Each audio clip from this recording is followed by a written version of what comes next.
Does anybody want to come see my show? Excuse me. Madam, will you come see my... Alex Brightman. Hey! Brightman. Hey, I'm here doing... This is my second job, barking out my show here. Of course. Well... Anyone want to come see my show? No. Oh, sorry, yeah. But do you want to go to lunch right now? Because Carmine's DC is right across the street. Joel, nothing would make me happier than to go to lunch. Are you paying? I am paying. Then let's go. Shall we? Come All right, let's go. Let's go. Does anyone want to come see my show? Alex, come on. Okay, sorry. Hey, you guys. Today I'm here with Alex Brightman. We are at Carmine's, Washington, D.C. And you are currently doing Comedy of Errors at Shakespeare Theater Company. Alex, how are you today? I am great. I am exactly the amount of tired I should be from doing this show. It's a lot of fun. I'm very happy to be in Washington, D.C., and I am extremely happy to be sitting next to you. Well, thank you. I hope you're hungry. I am always hungry. That's the problem. Because Carmine's is going to serve us. It's going to be pretty great. Carmine serves and serves. That's you know what I'm saying? Yeah, I get it. I'm trying to do like younger people talk now. And it's not working out. It was really good. It's not working out. It was really good.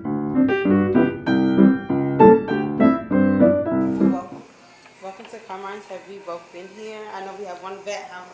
I live in New York, so I've been at the Carmine's here. I've been here near our opening night. Okay. Can I ask you a question? Yes. Is this your film and TV debut?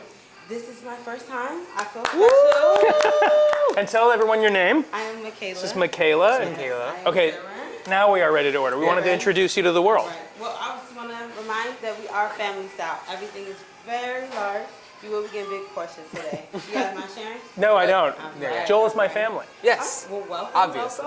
Welcome. Obviously. Now we are, right? Yeah, we're all Yes. family.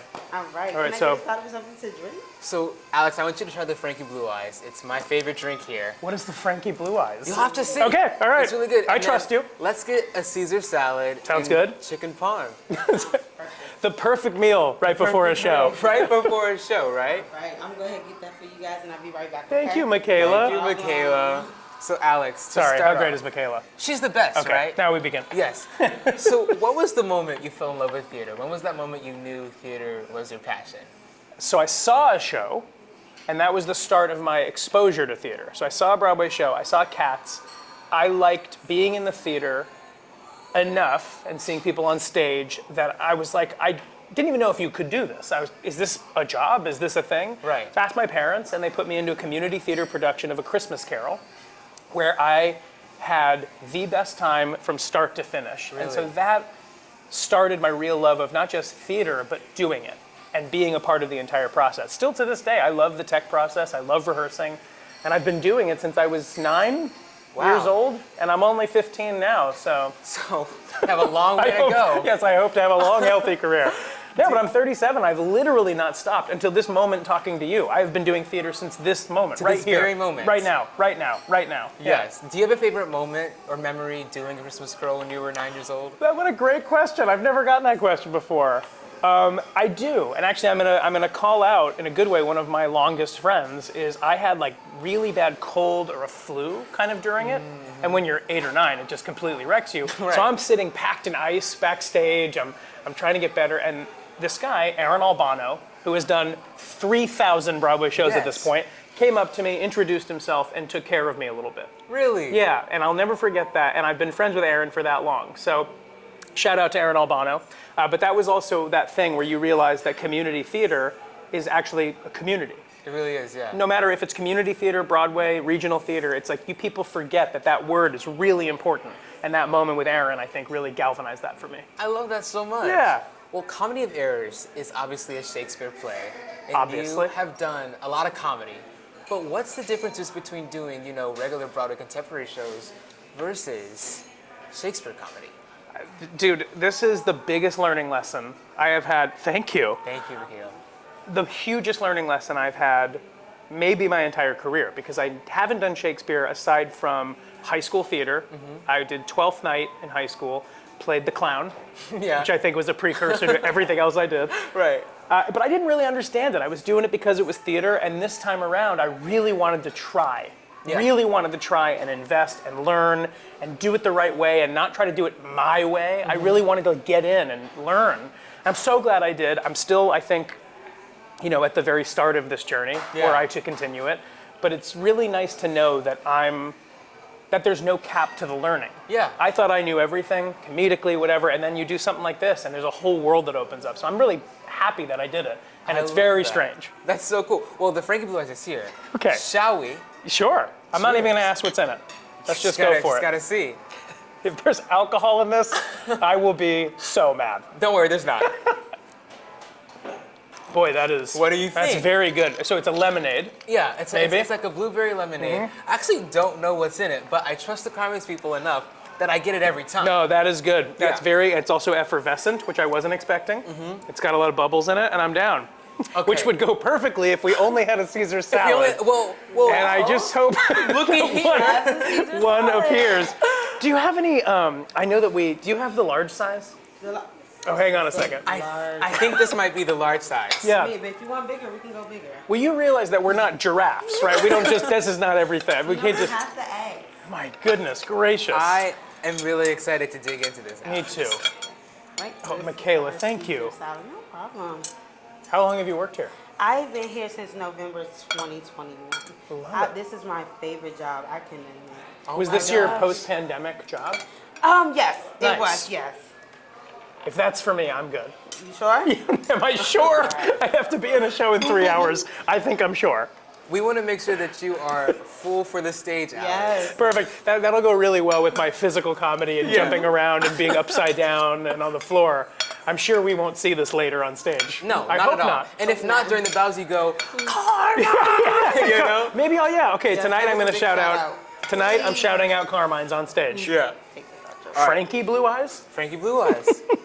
Let's dig in. Okay, I'm I'm ready. down. Okay, wait. I'm going to use this fork. The big fork. Why of not use course. every opportunity as a comedic opportunity? Right. Cheers. Cheers.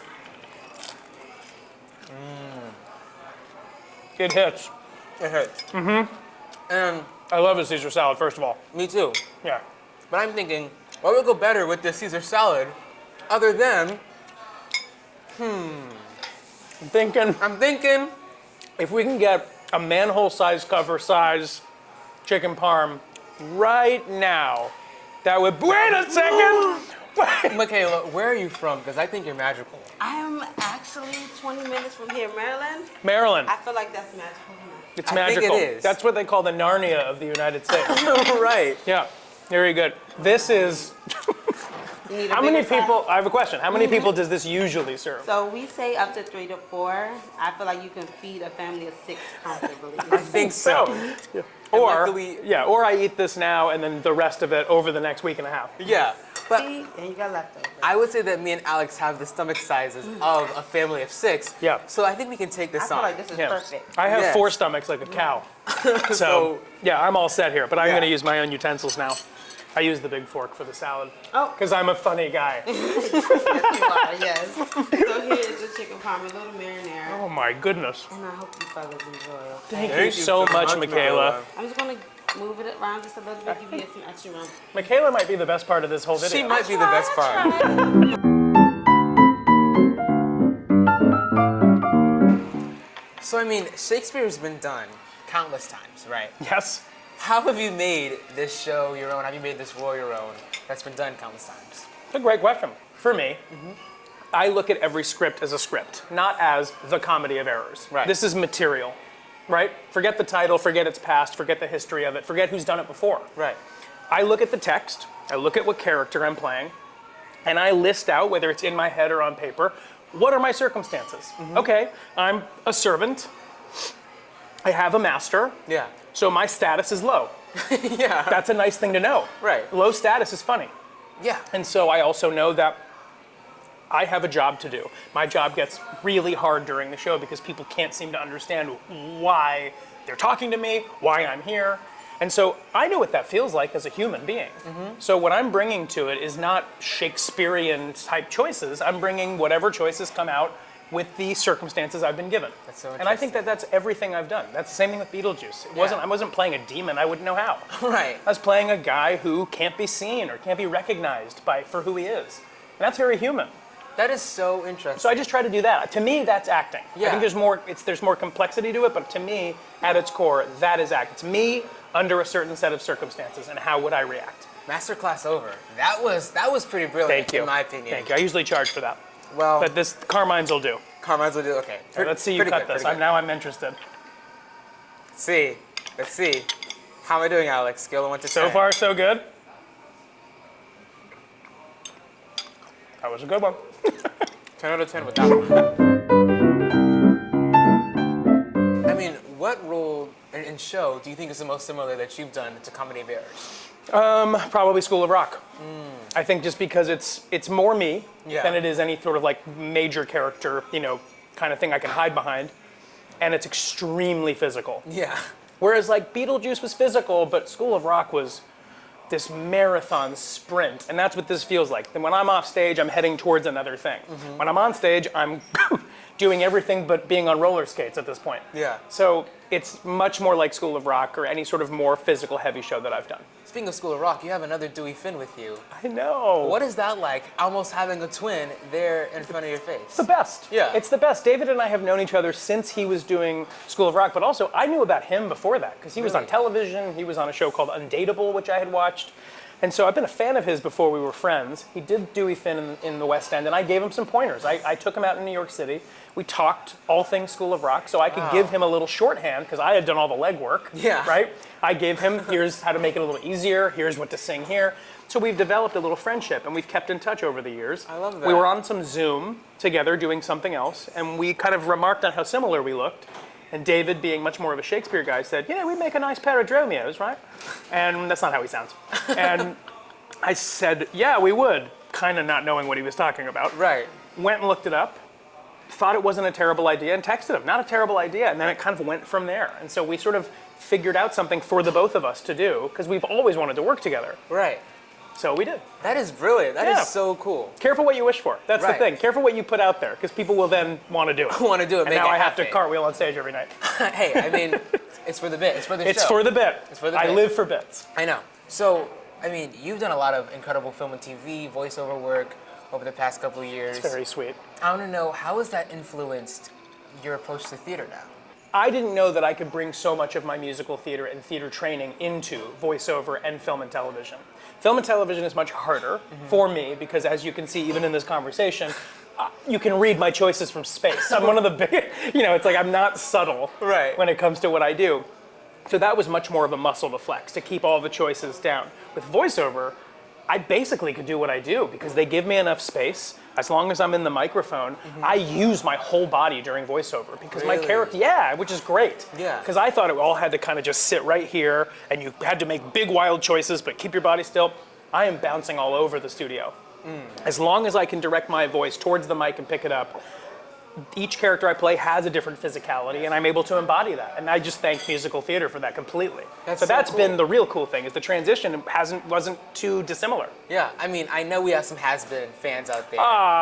Recording Hazbin, I'm sure, like, if we watched videos of you in that studio, you were definitely going crazy. Well, for people that don't know, I mean, my voice for one of the characters is pretty much this. His name's Adam, but then for Sir Pentious, there really is this, like, for people that enjoy Sir Pentious, there is much more of a thing here, right? Yeah. It's much more, and I sort of assume this position when I'm recording because he's proper, right? Yeah. So it helps. It would be different if I was slouched over. Whereas for Adam, it's much more, using my body like this. Yeah. And then for anybody who's watched Helluva Boss and likes Fizzarali, that's just, much more of a clown, so much more lanky and, sort of, although it's just really fun to use your body. I appreciate you bringing up Hazbin Hotel because I love it too. Yes, okay, this food's staring at us. Let's take another bite. All right, I'm gonna do a less traditional.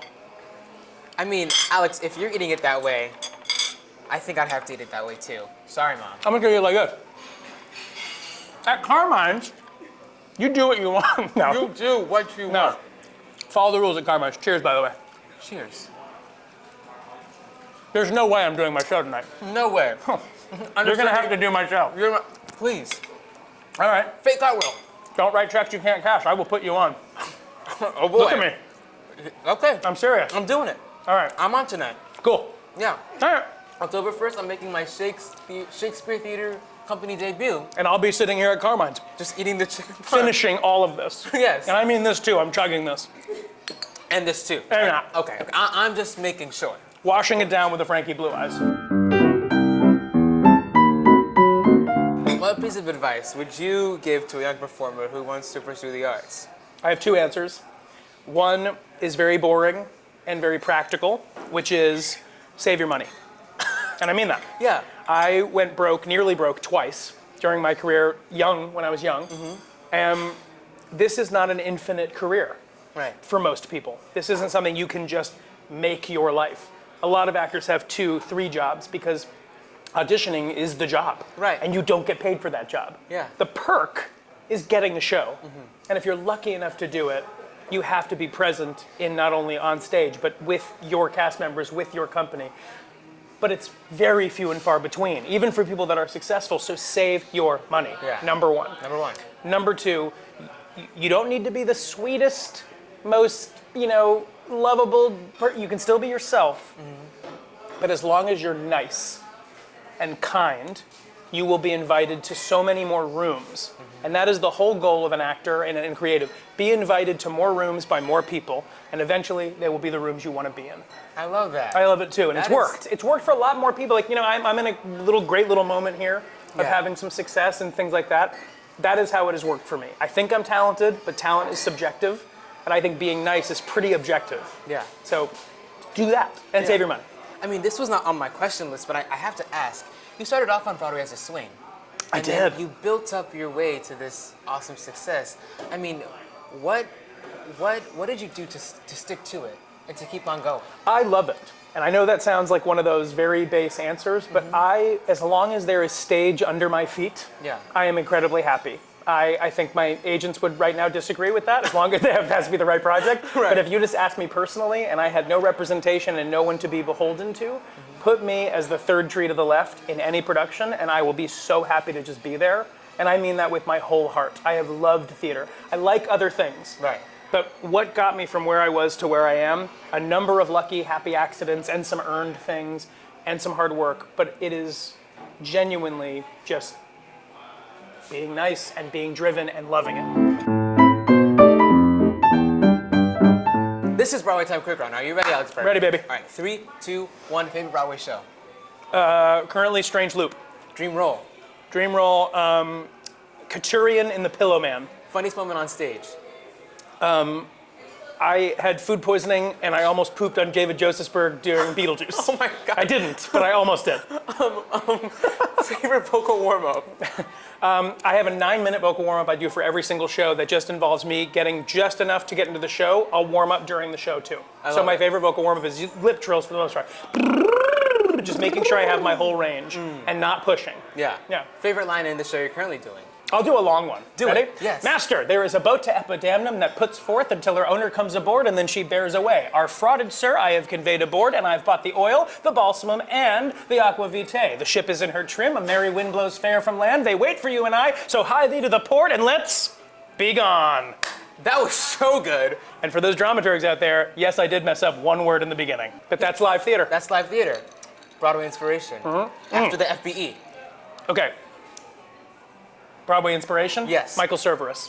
Dream co-star. Dream co-star Mark Rylance. Favorite place to hang out in DC? Currently, I like hanging out across from the Portrait Gallery.